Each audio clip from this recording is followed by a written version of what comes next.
Voici pourquoi l'Italie et l'Indonésie veulent créer une réserve stratégique de Bitcoin. Je te parle pas des États-Unis, je te parle de pays qui n'avaient même pas évoqué le sujet jusqu'à présent. Donc en Italie, il y a un député qui a proposé une idée, créer une réserve stratégique de Bitcoin, parce que l'Italie a déjà beaucoup trop de réserves d'or. Et en fait, ils veulent diversifier avec un actif qui a pris beaucoup plus de valeur que l'or sur les 10 dernières années. Le problème aussi en Italie, c'est qu'ils ont déjà des cryptos qui ont été saisis, mais en fait elles sont mal gérées, elles sont éparpillées, et il n'y a aucune comptabilité claire, donc ils aimeraient avoir une meilleure visibilité. Le résultat pour l'instant, c'est qu'il n'y a aucune décision officielle, mais la question est vraiment sur la table en Italie. Après, comme c'est un pays européen, je te cache pas que ça risque de prendre un peu de temps.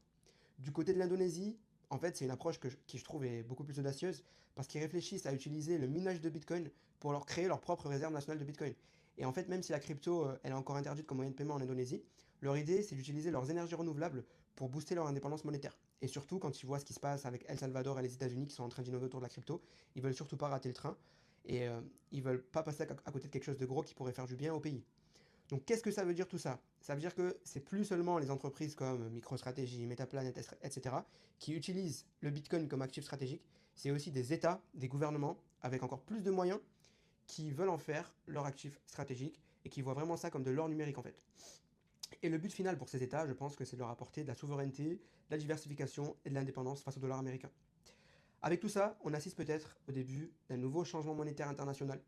Et je trouve que l'industrie de la crypto, c'est vraiment passionnant. En tout cas, si tu sais bien surfer la vague. Et donc, pour surfer cette vague le mieux possible, la meilleure chose, c'est de rester informé. Et pour faire ça, je te recommande de rejoindre mon groupe Telegram, où je te partage toutes les infos crypto chaque jour en temps réel. Et je te fais aussi des messages vocaux pour te donner mes conseils d'investisseur crypto depuis 2018. On est plus de 7000 personnes dans ce groupe, donc si tu veux rejoindre, le lien se trouve dans ma bio, c'est 100% gratuit. Et je te dis à bientôt.